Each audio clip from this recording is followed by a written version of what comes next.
आप सभी का बहुत बहुत स्वागत है मेरे इस YouTube चैनल में। आज इस वीडियो में हम लोग बात करेंगे दिल्ली सल्तनत के पहले राजवंश गुलाम वंश के विषय में, जिसने 1206 से 1290 तक शासन किया था। गुलाम वंश के अंतर्गत टोटल 5 राजवंशों ने शासन किया है। सबसे पहला ये गुलाम वंश है, उसके बाद खिलजी आते हैं, खिलजियों के बाद तुगलक आते हैं, तुगलक के बाद सैयद आते हैं, उसके बाद आखिर में लोदी आते हैं। हम लोग सभी को जो है एक एक करके देखेंगे बारी बारी से। इस वीडियो में बात करेंगे गुलाम वंश की, इसके संस्थापक कौन थे, सारा कुछ हम लोग देखेंगे। मैंने पॉइंट बना बना करके इसमें दिया हुआ है। शुरू करते हैं वीडियो को। तो इस तरह से मैंने पॉइंट बनाया हुआ है, आप लोग देखिए ऐसे। तो शुरू करते हैं। गुलाम वंश की स्थापना कुतुबुद्दीन ऐबक द्वारा की गई थी। संस्थापक काफ़ी बार पूछा गया है कि इस वंश की स्थापना किसने की थी, तो कुतुबुद्दीन ऐबक, इसने जो है इस वंश की स्थापना की थी। ध्यान रखेंगे, कुतुबुद्दीन ऐबक। उसके बाद देखिएगा, कुतुबुद्दीन ऐबक मोहम्मद गोरी का गुलाम था। ये भी काफ़ी बार पूछा गया है कि ये जो कुतुबुद्दीन ऐबक है ये किसका गुलाम था, तो मोहम्मद गोरी का गुलाम था। मोहम्मद गोरी जिसने भारत पर आक्रमण किया था 1191 में। उसने जो अजमेर के शासक थे पृथ्वीराज चौहान, उनके ऊपर आक्रमण किया, लेकिन पृथ्वीराज चौहान ने मोहम्मद गोरी को बुरी तरह से हरा दिया। लेकिन दूसरे ही वर्ष 1192 में जो पृथ्वीराज चौहान थे उनकी हार होती है, मोहम्मद गोरी जीत जाता है और उसके बाद मोहम्मद गोरी यहाँ भारत में अपनी सत्ता स्थापित करता है। लेकिन वो खुद शासन नहीं करता है, वो जो है अपने गुलाम कुतुबुद्दीन ऐबक को यहाँ का शासक नियुक्त करता है। 1206 ईस्वी में मोहम्मद गोरी की मृत्यु हो जाती है। तत्पश्चात कुतुबुद्दीन ऐबक ने अपने आप को स्वतंत्र घोषित कर लिया। तो 1192 से लेकर के 1206 तक जो कुतुबुद्दीन ऐबक है वो मोहम्मद गोरी के गुलाम के रूप में भारत में शासन करता है। लेकिन 1206 में जैसे ही कुतुबुद्दीन ऐबक की डेथ होती है, मोहम्मद गोरी की डेथ होती है, कुतुबुद्दीन ऐबक खुद को स्वतंत्र शासक घोषित कर लेता है। मोहम्मद गोरी ने भारत में अपने जीते हुए प्रदेशों का शासक कुतुबुद्दीन ऐबक को नियुक्त किया था। गुलाम वंश को मामलुक वंश और दास वंश भी कहा जाता है। देखो, गुलाम वंश, इसको जो है मामलुक वंश, दास वंश, अंग्रेजी में स्लेव डायनेस्टी, इन नामों से इसको जाना जाता है। इस वंश के महत्वपूर्ण शासक गुलाम थे, इस कारण गुलाम वंश और दास वंश कहा गया। देखो, गुलाम दास, ये तो भाई किसी के गुलाम दास होते हैं ना, उस टाइप से। तो इस वंश के जो शासक थे, जैसे कि कुतुबुद्दीन ऐबक, वह मोहम्मद गोरी का गुलाम था। आगे चल करके इल्तुतमिश, बलबन, ये भी किसी न किसी के गुलाम थे। इसी कारण इस वंश को गुलाम वंश कहा गया। इस वंश के सभी शासक जो गुलाम थे उनके माता पिता स्वतंत्र थे। उस समय स्वतंत्र माता पिता से उत्पन्न गुलाम मामलुक कहलाते थे। तो इस वंश को मामलुक के नाम से भी जाना जाता है, मामलुक। तो उस समय में क्या था कि जो ऐसे गुलाम जिनके माता पिता गुलाम न हो, स्वतंत्र हों, तो उन गुलामों को मामलुक कहा जाता था। मान लो कि कोई स्वतंत्र परिवार है, उसके बच्चे हुए, स्वतंत्र थे वो लोग, उनके बच्चे हुए और उन बच्चों को आगे चल करके गुलाम बना लिया जाता है। चूंकि उनके माता पिता किसी के गुलाम नहीं थे, स्वतंत्र थे, तो स्वतंत्र माता पिता से उत्पन्न बच्चे जो आगे चल करके किसी के गुलाम बन जाते थे, तो उन गुलामों को मामलुक कहा जाता था। तो यहाँ जितने भी शासक हुए जो किसी के गुलाम थे, वो जो है स्वतंत्र माता पिता से उत्पन्न गुलाम थे। इसी कारण इस वंश को जो है मामलुक वंश भी कहा गया। आगे देखिएगा, कुतुबुद्दीन ऐबक ने 1206 है, ये माफी चाहूंगा, ये 8 नहीं है, ये 0 है, 1206 से 1210 तक शासन किया। आगे बढ़ते हैं। कुतुबुद्दीन ऐबक ने अपनी राजधानी लाहौर को बनाया। काफी इंपॉर्टेंट है। देखो, दिल्ली सल्तनत जिसकी राजधानी लंबे समय तक दिल्ली थी, लेकिन शुरुआत में दिल्ली सल्तनत की राजधानी दिल्ली नहीं लाहौर थी कुतुबुद्दीन ऐबक के समय। कुतुबुद्दीन ऐबक ने 1206 से 1210 तक सिपह सालार या मलिक के रूप में भारत पर शासन किया। सिपह सालार और मलिक इसकी उपाधियां थी। 1208 में वह स्वतंत्र शासक बना। यहाँ पर थोड़ा सा स्पेलिंग मिस्टेक है, ये स्वतंत्र, ये वह है, वहाँ नहीं, वह। तो जो कुतुबुद्दीन ऐबक था, ये 1208 में स्वतंत्र शासक बनता है। देखो, जो कुतुबुद्दीन ऐबक था ना, इसको शासक बनने के 2 वर्ष बाद अपनी दास्ता से मुक्ति मिली। देखो, उस समय क्या होता था, जो भी गुलाम होते थे ना, उनको अपनी गुलामी से, अपनी दास्ता से मुक्त होने का पूरा अधिकार होता था। उसको जो है एक निश्चित राशि अपने स्वामी को, अपने मालिक को देना देना होता था, उसके बाद वो उसकी दास्ता से, उसकी गुलामी से मुक्त हो सकता था। जो कुतुबुद्दीन ऐबक है ये मोहम्मद गोरी का गुलाम था। मोहम्मद गोरी की तो मृत्यु हो जाती है 1206 में, तो अब जो है मोहम्मद गोरी के जो भी उत्तराधिकारी होंगे कुतुबुद्दीन ऐबक उनका गुलाम हो गया। लेकिन कुतुबुद्दीन ऐबक ने तो यहाँ पर स्वतंत्र सत्ता स्थापित कर ली, और कुतुबुद्दीन ऐबक जो है 2 वर्ष के बाद 1208 में जो भी गुलामी से मुक्त होने के लिए जो भी प्रावधान था, जो भी पैसा वगैरह देना था, वो 1208 में उसने वो सारा कुछ किया और गुलामी से मुक्त हुआ। तो ये बड़ा इंटरेस्टिंग टाइप का चीज़ है, इसको ध्यान में रखिएगा। वहीं आगे जो इल्तुतमिश है, बलबन, इल्तुतमिश और बलबन ये दोनों भी गुलाम थे, लेकिन ये शासक बनने से पहले ही अपनी गुलामी से मुक्त हो चुके थे, तो इस बात का ध्यान रखेंगे। लेकिन कुतुबुद्दीन ऐबक शासक बनने के 2 वर्ष बाद भी गुलाम था, मतलब कि एक औपचारिक रूप से कागजों में, ऐसे हम बोल सकते हैं। कुतुबुद्दीन ऐबक ने सुल्तान की पदवी धारण नहीं की, बहुत ज़्यादा इंपॉर्टेंट है। देखो दिल्ली सल्तनत के 2 सुल्तान, एक तो कुतुबुद्दीन ऐबक, दूसरा सैयद वंश का शासक खिज्र खां, इन दोनों ने सुल्तान की उपाधि धारण नहीं की, बाकी सब ने सुल्तान की उपाधि धारण कर रखी थी। कुतुबुद्दीन ऐबक अपने दांत प्रियता, माफी चाहूंगा, ये दांत प्रियता नहीं है, ये दान प्रियता होना था यहाँ पर, दान, ये वाला दान। तो कुतुबुद्दीन ऐबक अपनी दान प्रियता के कारण लाख बख्श कहलाता था, ये लाखों रुपए दान में दे देता था, इसी कारण इसको जो है लाख बख्श कहा गया।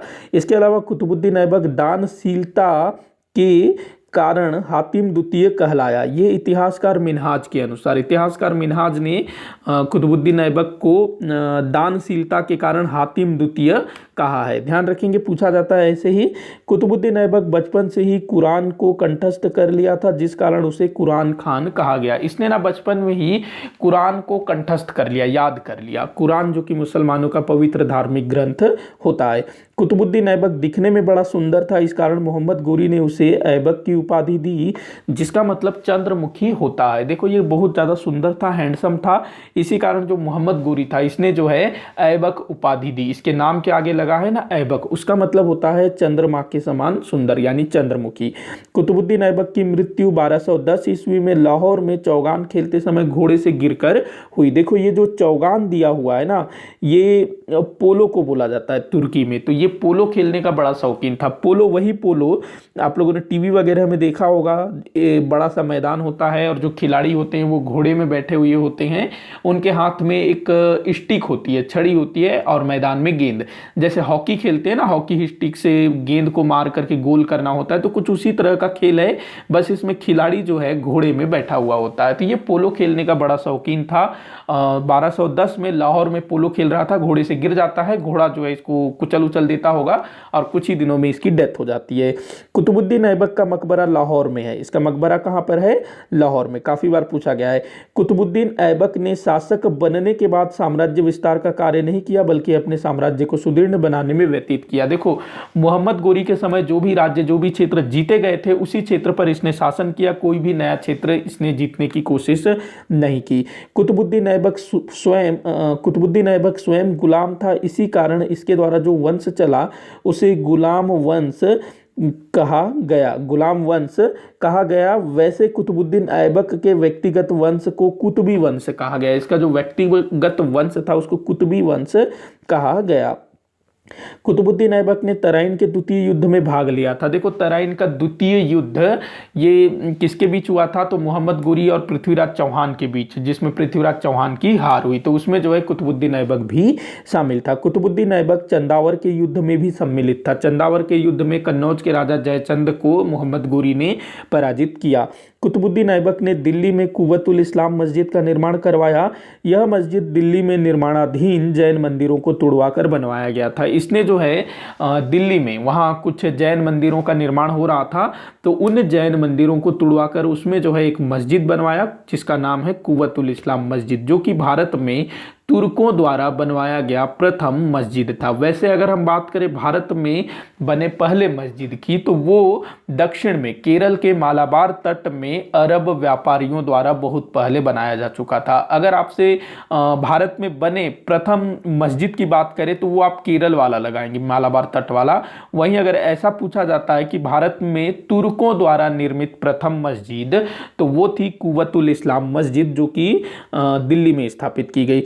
कुतुबुद्दीन ऐबक ने दिल्ली में ख्वाजा कुतुबुद्दीन बख्तियार काकी की स्मृति में कुतुब मीनार का निर्माण शुरू करवाया। देखो जो कुतुब मीनार है ना, जो दिल्ली में है मेहरौली में, तो कुतुब मीनार, अब आप ये मत सोचिएगा कि कुतुब मीनार, तो इसमें कुतुबुद्दीन ऐबक, तो नाम जो है सेम सेम है, कुतुबुद्दीन कुतुब मीनार, तो कुतुबुद्दीन ऐबक ने अपने नाम से बनवाया होगा, ऐसा आप बिल्कुल मत सोचिएगा। कुतुब मीनार जो है कुतुबुद्दीन बख्तियार काकी नामक एक सूफी संत थे, उनकी स्मृति में कुतुबुद्दीन ऐबक ने बनवाया था। कुतुबुद्दीन ऐबक जो है उसको काफी मानता था। इसने काम शुरू करवाया था, सिर्फ अधूरा रह गया, उसको आगे चल करके इल्तुतमिश पूरा करवाता है कुतुब मीनार को। कुतुबुद्दीन ऐबक ने अजमेर में संस्कृत महाविद्यालय को तुड़वाकर 2.5 दिन का झोपड़ा नामक मस्जिद बनवाया। इस महाविद्यालय को चौहान वंश के शासक विग्रहराज ने बनवाया था। देखिएगा, अजमेर जो किसी समय पृथ्वीराज चौहान के अधिकार में था, तो उसी अजमेर में एक संस्कृत महाविद्यालय हुआ करता था जिसको सरस्वती मंदिर भी कहा जाता था। इस महाविद्यालय को चौहान वंश, मतलब जो पृथ्वीराज चौहान हैं उन्हीं के वंश के किसी शासक विग्रहराज ने बनवाया था। तो कुतुबुद्दीन ऐबक जो है इस महाविद्यालय को तुड़वा देता है और इसके स्थान पर एक मस्जिद बनवाता है। कहा जाता है कि ये मस्जिद मात्र 2.5 दिन में बनकर तैयार हुआ था, इसी कारण इसको जो है 2.5 दिन का झोपड़ा कहा जाता है। आगे देखते हैं, कुतुबुद्दीन ऐबक का दरबारी कवि हसन निजामी था जिसने ताजुल नासिर नामक ग्रंथ की रचना की थी। इंपॉर्टेंट है, पूछा जाता है।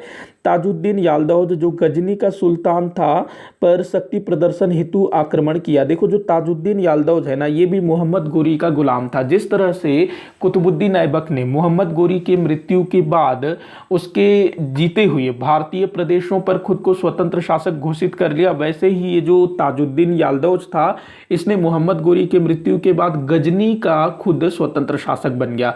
और इसके अलावा और भी गुलाम थे मोहम्मद गोरी के। नासिरुद्दीन कुवाचा ये भी था मोहम्मद गोरी का गुलाम, और इसने जो है सिंध पर अधिकार कर लिया था। तो ये लोग जो है अपनी शक्तियों को बढ़ाना चाहते थे सब। तो कुतुबुद्दीन ऐबक क्या करता है, वो याल्दौज को एक तरह से डराने के लिए उस पर आक्रमण कर देता है, शक्ति प्रदर्शन करने के लिए।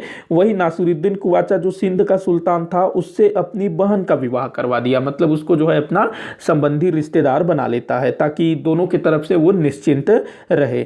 उसके बाद देखिएगा, कुतुबुद्दीन ऐबक की मृत्यु के बाद आराम शाह लाहौर की गद्दी पर बैठा, जबकि दिल्ली वासियों ने तत्कालीन बदायूं के सूबेदार इल्तुतमिश को, जो कुतुबुद्दीन ऐबक का दामाद था, को सुल्तान बनाने के लिए आमंत्रित किया। देखो 1210 में ये घोड़े से गिर करके मर जाता है लाहौर में। तो उसके बाद इसका बेटा जिसका नाम था आराम शाह, वैसे कई सारे इतिहासकार इसको इसका बेटा नहीं मानते हैं, फिर भी हम लोग मान के चलते हैं आराम शाह। तो जो लाहौर के लोग हैं वो आराम शाह को उसका उत्तराधिकारी बनाते हैं, लेकिन जो दिल्ली वासी हैं, दिल्ली के जो लोग हैं वो आराम शाह को पसंद नहीं करते थे।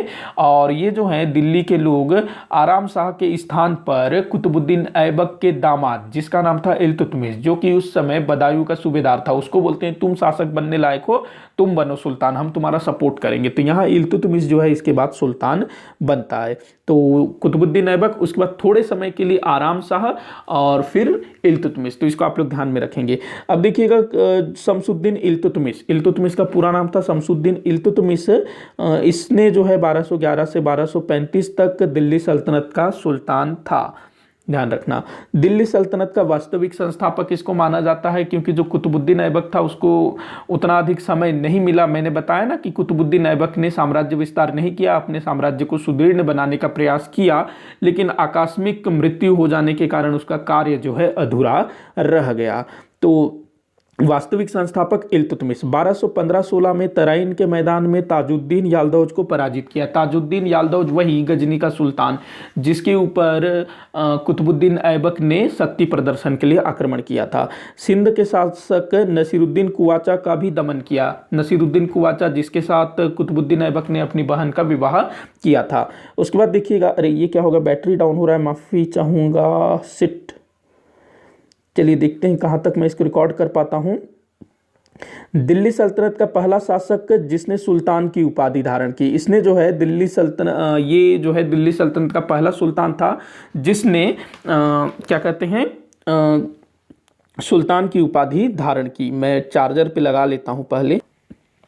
हाँ, तो हम लोग कहाँ थे? दिल्ली सल्तनत का पहला शासक जिसने सुल्तान की उपाधि धारण की। देखो, जो कुतुबुद्दीन ऐबक था उसने सुल्तान की उपाधि धारण नहीं की। वैसे अगर हम देखें, सबसे पहले सुल्तान की उपाधि किसने धारण की थी? महमूद गजनवी ने। लेकिन भारत का पहला शासक जिसने सुल्तान की उपाधि धारण की तो वो था इल्तुतमिश। ध्यान रखेंगे, दिल्ली सल्तनत का पहला सुल्तान जिसे खलीफा से पद की मान्यता प्राप्त हुई। इस जो खलीफा है ना, वो मुस्लिम संसार का सबसे बड़ा धर्म गुरु होता था, तो उससे जो है सभी सुल्तानों को अपने पद की मान्यता लेनी होती थी। तो कुतुबुद्दीन ऐबक ऐसा नहीं कर पाया था। इल्तुतमिश, उसको जो है खलीफा से अपने पद की मान्यता प्राप्त हुई। तो दिल्ली सल्तनत का पहला सुल्तान जिसने खलीफा से अपने पद की मान्यता प्राप्त की। दिल्ली सल्तनत का प्रथम सुल्तान जिसने भारत में मकबरा का निर्माण करवाया। काफी बार पूछा गया है कि भारत में मकबरे का निर्माण करने वाला पहला सुल्तान कौन था? तो इल्तुतमिश था। देखिएगा, इल्तुतमिश के पुत्र नसीरुद्दीन महमूद की मृत्यु बंगाल विद्रोह को दबाने के समय हो गई, जिसका मकबरा दिल्ली में निर्मित किया गया, जो सुल्तान गढ़ी का मकबरा या गुफा का मकबरा नाम से जाना जाता है। ध्यान रखना इसको। सुल्तान बनने से पहले बदायूं का सूबेदार था। काफी बार पूछा गया है कि इल्तुतमिश सुल्तान बनने से पहले कहां का सूबेदार था? तो बदायूं का सूबेदार था। ध्यान रखना, जो चीज बार बार पूछा गया है थोड़ा सा मैं उसको जो है ज्यादा अच्छे से आप लोगों को बताऊंगा। इसके बाद आगे देखिएगा, इल्तुतमिश ने 40 तुर्क गुलामों के दल का गठन किया। इस दल को चरगान भी कहा जाता था। इसको जो है तुर्कान चिहालगानी भी बोला जाता था। इसमें जो है इल्तुतमिश के स्पेशल जो उसके काफी भरोसेमंद गुलाम थे वो इस दल में शामिल थे, जिसको 40 तुर्क गुलामों का दल कहा गया। इल्तुतमिश ने इक्ता प्रणाली की शुरुआत की। काफी बार पूछा गया है। इक्ता का प्रमुख इक्तेदार होता था। इक्ता आप समझ सकते हो एक प्रकार का क्षेत्र, उसको जो है इक्ता बना दिया गया, मतलब कि एक क्षेत्र उसको इक्ता कहा गया और उस क्षेत्र में शासन करने वाला इक्तेदार। इसने बड़े शहरों में शांति स्थापना के लिए कोतवाल नियुक्त किए। इल्तुतमिश मंगोल आक्रमणकारी चंगेज खान का समकालीन था। देखो, चंगेज खान जो कि बहुत भयंकर आक्रमणकारी था ना, उसका समकालीन था इल्तुतमिश। चंगेज खान के भय से ख्वारिज्म के शाह का पुत्र जलालुद्दीन मंगबरनी भारत में शरण लेने की कोशिश कर रहा था। उसके डर से तो इल्तुतमिश ने इसको शरण देने से मना कर दिया, क्योंकि जो चंगेज खान है वो इल्तुतमिश के पास संदेश भिजवाता है कि अगर तू मेरे दुश्मन को शरण देगा अपने यहाँ तो मैं तेरे ऊपर आक्रमण कर दूंगा। इल्तुतमिश ऐसा नहीं चाहता था, इसीलिए वो जो है शरण देने से मना कर देता है, जिससे ये वापस चला जाता है और उसके पीछे पीछे चंगेज खान भी वापस चला जाता है। इस तरह से चंगेज खान के आक्रमण का भय समाप्त हो गया। इल्तुतमिश प्रथम तुर्क सुल्तान था जिसने शुद्ध अरबी के सिक्के चलाए तथा अपने आर्थिक व्यवस्था में सुधार के लिए चांदी का टका तथा तांबे का जीतल नामक 2 नए सिक्के चलाए। इन सिक्कों पर एक और खलीफा का नाम लिखा होता था। काफी बार पूछा गया है कि पहली बार शुद्ध अरबी का सिक्का किसने चलाया? तो इल्तुतमिश ने चलाया। और इसके द्वारा जो चांदी का टका और तांबे का जीतल चलाया गया है ना, ये भी काफी बार पूछा गया है, तो ध्यान रखना। अगला है इल्तुतमिश का दरबारी कवि मिनहाज उस सिराज था। वही मिनहाज जिसने कुतुबुद्दीन ऐबक को हातिम द्वितीय कहा है। इल्तुतमिश ने दिल्ली सल्तनत की राजधानी लाहौर से दिल्ली स्थानांतरित की। कुतुबुद्दीन ऐबक के समय लाहौर थी ना, और दिल्ली कब राजधानी बनी? तो इल्तुतमिश के समय।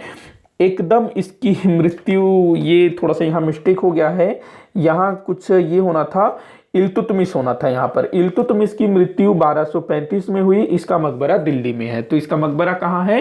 दिल्ली में। इल्तुतमिश का कोई योग्य उत्तराधिकारी नहीं था, इस कारण इल्तुतमिश ने अपनी पुत्री रजिया को अपना उत्तराधिकारी नियुक्त कर दिया। तो इसका जो बेटा था महमूद, जो सबसे अधिक योग्य था, इसका उत्तराधिकारी बनने वाला था, उसकी डेथ पहले ही हो चुकी थी। उसके बाद इसके और भी बेटे थे, लेकिन वो सब के सब नालायक थे, कोई भी उतना योग्य नहीं था कि इसके साम्राज्य को संभाल सके। रजिया में वो सारे गुण थे जो कि इसकी बेटी थी, तो इसने अपना उत्तराधिकारी रजिया सुल्तान को बनाया। रजिया सुल्तान ने 1236 से 1240 तक शासन किया। ये भारत की पहली महिला सुल्तान थी। ध्यान रखना, रजिया को शासन करने में अनेक कठिनाइयों का सामना करना पड़ा। रजिया एक सुल्तान बनने की सभी योग्यताएं रखती थी, किंतु उसका स्त्री, ये थोड़ा सा मिस्टेक हो गया है यहाँ पर, मैं आपको बताता हूँ यहाँ क्या होना था। देखिएगा, रजिया एक सुल्तान बनने की सभी योग्यताएं रखती थी, किंतु उसका स्त्री होना, इन सभी योग्यताओं पर पानी फेर दिया। मतलब कि रजिया की जो सबसे बड़ी कमी थी उसका स्त्री होना, नहीं तो वो हर मामले में एक सुल्तान बनने के योग्य थी, लेकिन वह स्त्री थी। इसी कारण उस समय के तुर्क सरदारों ने उसका साथ नहीं दिया और उसके खिलाफ षड्यंत्र रचना शुरू कर दिया। रजिया का समर्थन दिल्ली की जनता ने की, लेकिन तुर्क सरदारों व अमीरों ने रजिया का विरोध किया। ये जजिया नहीं रजिया है, माफी चाहूंगा। याकूत नामक व्यक्ति रजिया का कथित प्रेमी बताया जाता है। याकूत एक था जो कि इसके यहाँ काम करता था, उसको इसका प्रेमी बताया गया है।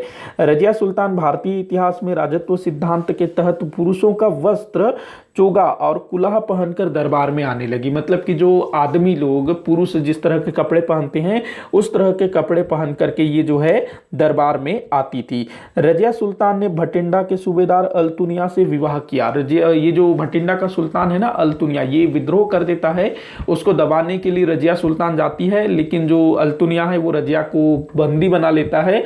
लेकिन रजिया जो है अल्तुनिया को अपने मोह पास में फंसा लेती है और उससे शादी कर लेती है, निकाह कर लेती है। बाद में दोनों जन, मतलब जब रजिया सुल्तान और अल्तुनिया, ये अल्तुनिया है, ये टाइपिंग बहुत ज़्यादा मिस्टेक हुआ है, माफ़ी चाहूँगा।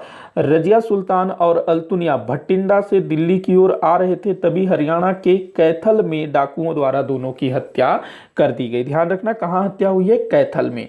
रजिया सुल्तान के बाद मोइजुद्दीन बहराम शाह सुल्तान बना, जिसके समय में सुल्तान के अधिकारों को कम करने के लिए तुर्क सरदारों द्वारा एक नए पद नाइब का सृजन किया गया। काफ़ी बार पूछा गया है कि नाइब के पद का सृजन कब हुआ था, तो मोइजुद्दीन बहराम शाह के समय, जो कि रजिया के बाद सुल्तान बना था। ये 1240 से 1242 तक सुल्तान था। इसके समय में सिर्फ एक इंपॉर्टेंट चीज जो अक्सर पूछा जाता है कि इसके समय में नाइब के पद का सृजन हुआ। ये जो है तुर्क सरदारों ने बनाया था ताकि सुल्तान के अधिकारों को कम किया जाए। अगला है नाइब का पद नाइब मुमालिक भी कहलाता था। नाइब का जो पद है नाइब मुमालिक कहलाता था। मलिक इख्तियार उद्दीन ऐतगीन पहला नाइब मुमालिक था। पूछा गया है, ध्यान रखना। मोइजुद्दीन बहराम शाह के समय प्रथम मंगोल आक्रमण हुआ। देखो जो चंगेज खां था मंगोलों का नेता, उसकी डेथ हो चुकी थी, उसके जो उत्तराधिकारी थे वो लोग आ चुके थे। तो 1241 में पहली बार मंगोलों ने भारत पर आक्रमण किया। चंगेज खान ने आक्रमण नहीं किया था, ध्यान रखना। उसके बाद देखिएगा अलाउद्दीन मसूद शाह, जो कि 1242 से 1246 तक दिल्ली सल्तनत का सुल्तान रहा। इसी के काल में बलबन का उदय हुआ। बस इसके बारे में इतना ही याद रखना है, बलबन जो कि आगे सुल्तान बनेगा। नासिरुद्दीन महमूद 1246 से 1266 तक दिल्ली सल्तनत का सुल्तान रहा। इसके समय सुल्तान का सभी अधिकार बलबन के हाथों था। जो बलबन है उसने सारे अधिकार अपने हाथ में ले रखे थे। किसके समय? नासिरुद्दीन महमूद के समय। नासिरुद्दीन महमूद ने बलबन को उलुग खां की उपाधि दी। काफी बार पूछा गया है कि बलबन को किसने उलुग खां की उपाधि दी। बलबन जो है नाइब बन गया। इसके समय में बलबन क्या बन गया था? नाइब। 1266 में रहस्यमय तरीके से नासिरुद्दीन महमूद, यहाँ जो इसकी दिया हुआ है ना, ये नासिरुद्दीन महमूद के विषय में है। 1266 में रहस्यमय तरीके से नासिरुद्दीन महमूद की मृत्यु हो गई। कहा जाता है कि बलबन इसकी जहर देकर हत्या कर दी थी। मतलब ये स्पष्ट नहीं है लेकिन ऐसा बोला जाता है। गयासुद्दीन बलबन ये 1266 से 1286 तक दिल्ली सल्तनत का सुल्तान रहा। युवावस्था में बलबन को मंगोल लोगों ने अपना गुलाम बना लिया था। इसको मंगोलों ने अपना गुलाम बनाया था।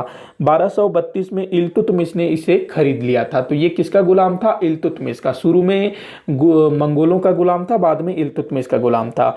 बलबन तो तुम इसके तुर्काने, अच्छा ये यहाँ यार इतना मिस्टेक कर देता हूँ मैं, माफ़ी चाहूँगा। ये जो बलबन है ये तुर्कान ए चहालगानी का सदस्य था। जो इल्तुतमिश का जो तुर्कान ए चहालगानी था उसका ये सदस्य था।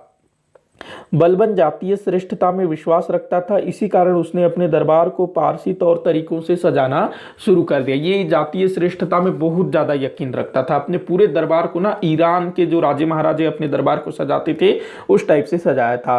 बलबन ने अपने पुत्रों का नाम पारसी शासकों के नाम में रखा था। इसके जो बेटे थे कैकुबाद, कैखुसरो, ये सारे नाम जो है पारसी शासकों के हुआ करते थे।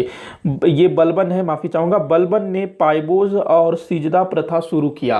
पाइबोस और सिजदा प्रथा इसने शुरू किया। पाइबोस क्या होता था, इसमें जो है पैरों को चूमा जाता था, मतलब झुक करके सलाम करना, पाइबोस सिजदा।